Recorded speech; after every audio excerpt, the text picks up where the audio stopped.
And then right now this is you, so Okay. you hit present when you want them to see it. If you want to go ahead, go ahead. So everyone's ready to go. Just go ahead and start. Yeah, you don't have anybody in there yet, but you can go ahead and hit present.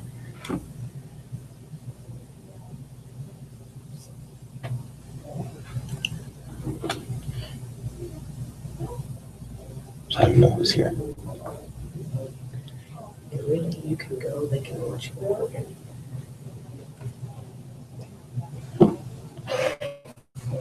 All right, so we're going to be looking at the causes of the American Revolution today. Again, we're just trying to get y'all ready for the STAR.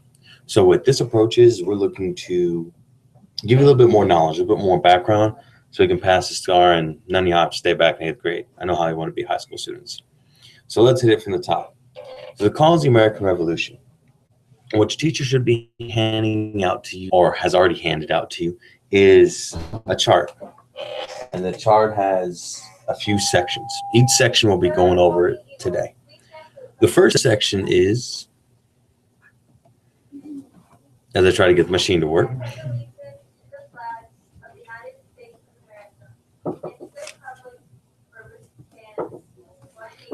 is the Sugar Act.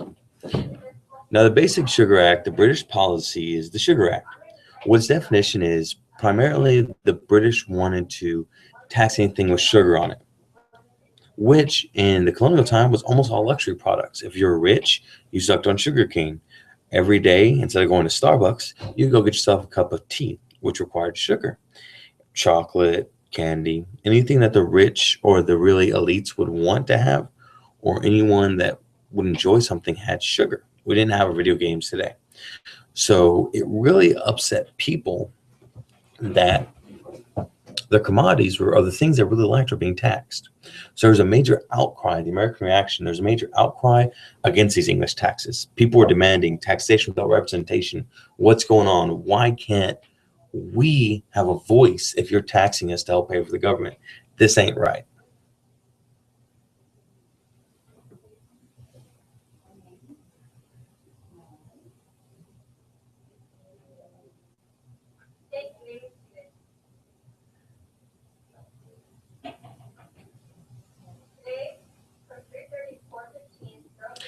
The next topic we're going to talk about, after the Sugar Act, the British realized we really can't pass this.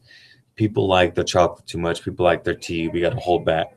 But instead of just outlawing all taxes, they changed their policy.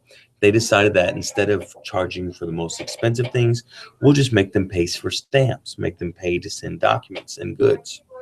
And what the Stamp Act basically is, it taxed all documents, which are required for all legal actions. So think about back then, you didn't have Twitter, you didn't have email. Anytime you send a message to anyone on a letter, a document, anytime you filed for taxes, got paid, bought a new horse, anything on documents. Because of that, the colonists were getting furious. No matter what they did, they had to pay a tax. Even if they just wanted to send a message to their old man, they had to send it on a stamp. So what happened was the colonists were so upset they're making them pay taxes on every document. There's a widespread protest from American colonists and the creation of the Sons of Liberty. What you see is from the Sugar Act to the Stamp Act, the colonists became more violent, they became more aggressive, started to see continuing upheaval.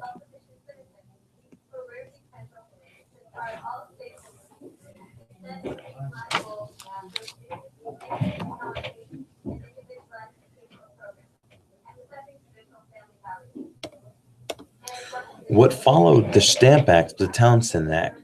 So with all this upheaval, political protest, the British government stepped back again. They're like, all right, fine. We're not going to charge you on your documents or your tea, but at least you have to pay some tax on goods we send over there. We're paying tons of money to ship these goods. The little you can do is pay your taxes, to pay your fair share. So the Townshend Act goods, everything that was not agricultural goods. Now, here's the thing. The colonists made tons of raw materials. They had mines, they had lumber yards, they had farms. But what they didn't have was factories. So the colonial idea was, okay, we sent you all of our goods. We sent you all of our lumber, and you bring back us a chair. We're going to have to pay more for that chair, even though we gave you the raw materials to make it. That ain't right. So what the Americans did, they started to have a wide all British goods. They started not to buy British goods, started to buy French goods, Spanish goods, anything but British goods. And that really hurt Britain because a primary focus of their economy, mercantilism, colonies, and then selling back the finished goods at a jacked up price. So the colonists had to pay more. So a lot of the British merchants were really worried about these protests, these boycotts, and that would cause a major change in the British taxing.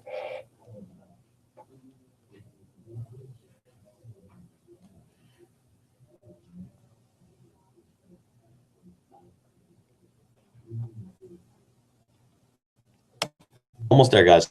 Two more to go. The next was the Tea Act. Once they realized they couldn't tax all imported goods, they looked at what do the colonists the most, what do they do the most, what one thing can we tax? So they decided to tax the tea, which today everyone knows Starbucks coffee, everyone drinks it. It's just a thing. I mean, there's a Starbucks right across the street from a Starbucks now. But back the colonists didn't drink coffee. Only the very poor rural people drank coffee. In fact, the term hillbillies was created during this period. And a lot of the hillbillies were the one that drank coffee. Tea was considered the drink of most people.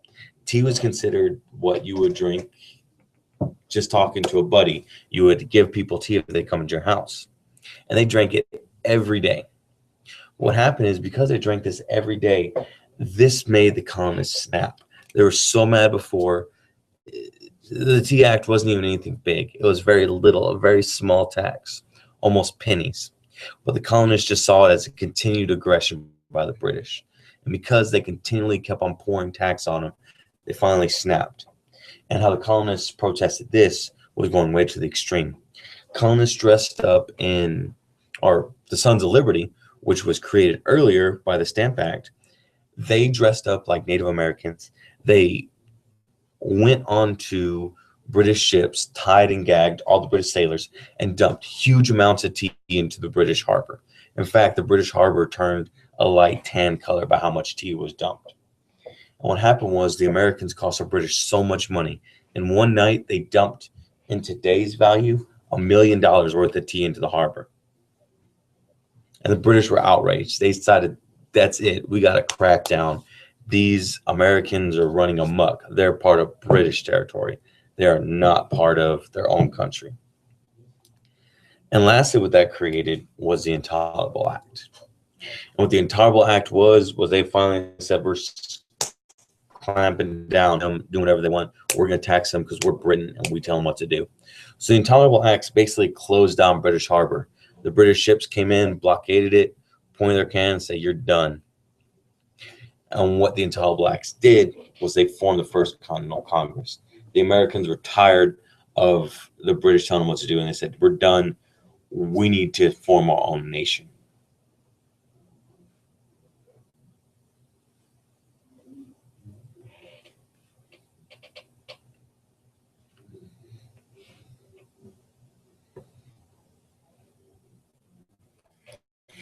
And what all this led to, all the hoopla, all the anger, all the frustration, all the taxes, it all led to this final event, to the Declaration of Independence, which was written by Thomas Jefferson in 1776. Hint, one of the only 6 dates you need to know for the test. And it claimed independence from Great Britain. They said because of the atrocities you committed, and mainly because we had very little representation, even though we're being taxed as American colonists, we claim independence from you. And the whole idea was based off of old British theorists like Locke, Montesquieu, and Blackstone.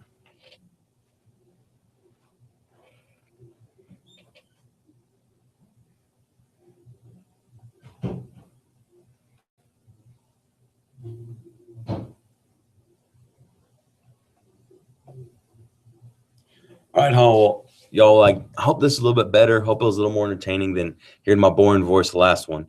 I want y'all to thank Miss I for this because better than hearing my monotone voice. I actually get to talk. We're gonna be working tomorrow and Thursday. We're gonna work on some more of these documents, but then on Friday, I promise let's play a game.